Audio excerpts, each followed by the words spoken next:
Alors il y a évidemment de nombreux éléments importants pour réussir un redressement, mais j'en retiendrai 3 en particulier. Tout d'abord, l'anticipation. Plus tôt le management admet le difficile de la situation, plus il y a d'options ouvertes pour définir et mettre en œuvre le rebond de l'entreprise, avec un retour sur investissement optimisé pour tous, pour les salariés, les actionnaires et les créanciers. Ensuite, le réalisme. Porter un regard réaliste sur la situation, les forces et surtout les faiblesses de la société et les prévisions de marché permettant de bâtir un plan qui pourra vraiment régler la situation et ne pas simplement poser un pansement temporaire. Enfin, l'équipe de management qui doit porter le projet de redressement et s'impliquer fortement dans la transformation.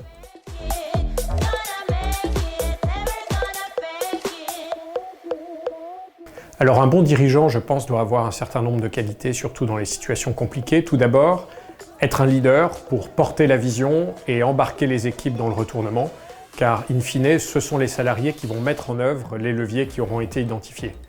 Ensuite, le dirigeant doit savoir s'entourer des bons talents dans son comité de direction pour porter le projet et éventuellement des bons conseils externes pour compléter les compétences manquantes sur des sujets ad hoc qui pourraient être nécessaires au retournement.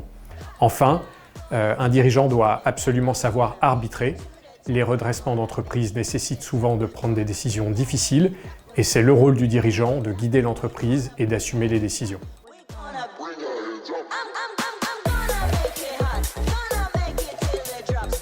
J'ai piloté le redressement du leader européen de la vente en ligne de pièces automobiles.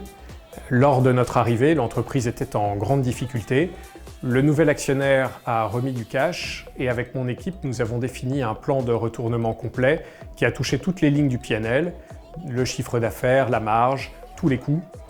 Nous avons mis en œuvre ce plan pendant une année aux côtés de l'équipe de management et à notre départ, l'entreprise était rentable et la croissance s'est poursuivie depuis.